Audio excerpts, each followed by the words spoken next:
je vis à Nice et lui, il vit à Paris. Je l'aime énormément, mais je ne pourrais pas vivre avec lui toute la semaine parce que je serais trop fatiguée. Enfin, moi, je pense que c'est beaucoup lui qui me supporte, hein, parce que c'est une force de la nature. C'est extrêmement agréable d'avoir un mari en qui on peut avoir tellement confiance, enfin, je veux dire, c'est une force, quoi, voilà.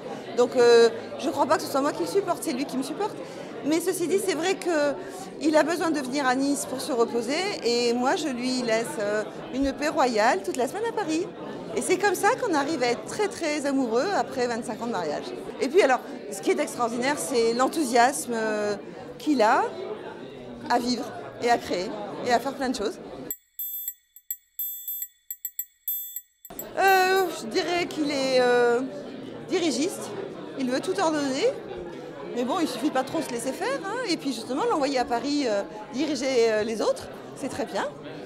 Et en fait, donc, quand il arrive à Nice, en tout cas moi, il n'essaye pas de me diriger, de toute façon, il n'y arriverait pas. Je l'ai rencontré quand j'avais 19 ans et que je passais mes oraux de concours de classe prépa à Paris. Donc il se trouve que lui, il allait intégrer une école d'ingénieur et donc on s'est croisés à ce moment-là. J'avais 19 ans, je l'ai trouvé totalement extraordinaire dès que je l'ai connu, mais j'ai bien compris que ce n'était pas du tout le moment et donc on ne s'est pas vu pendant 9 ans.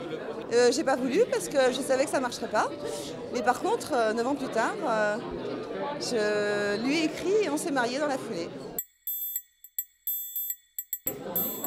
Qu'aucun grade de la Légion d'honneur ne qualifiera suffisamment son courage et sa bravoure. Ça, c'est clair. Il peut encore être promu dans l'ordre. Pour moi, c'est l'homme le plus extraordinaire de la Terre.